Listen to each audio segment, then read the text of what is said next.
Yeah, Lu, RC, Erika. Yeah, tsy voatery jalzara tsisy anao kaza mieritreritra hoe zany mboly toetra itapifiakaikina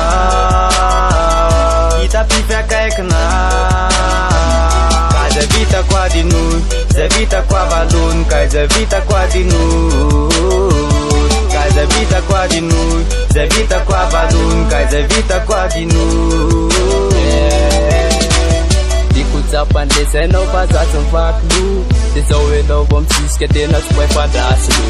appareil photo fitiavako rarandramo filo de rehefa manome vola tsainty rozato na kilo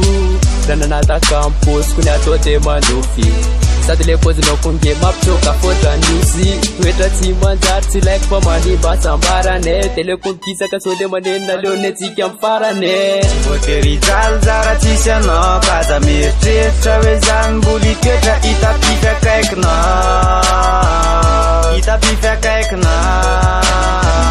kaza vitako adino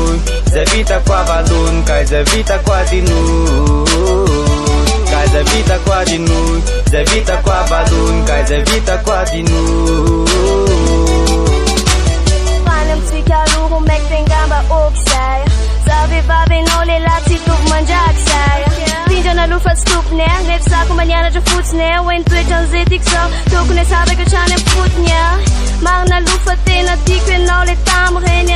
nefa tiako raha le je t'aime lasa opareny azentinao de ndana mikisaka fa tsy ilaiko no comment ty mouchoir abadia fanendriny saiko voatery jalzara tsisy anao kaza mieritreritra hoe zany mboly toetra itapifiakaikina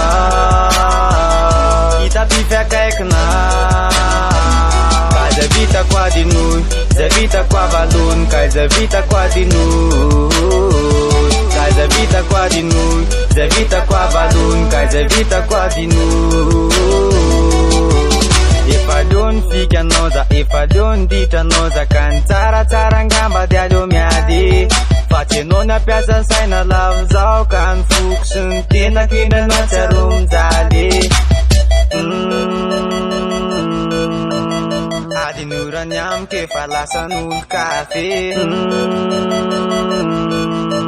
farany mombanao de tena mendrika io voafafy tsy voatery jalzara tsisy anao kaza mieritreritra hoe zany mboly toetra itapifiakaikina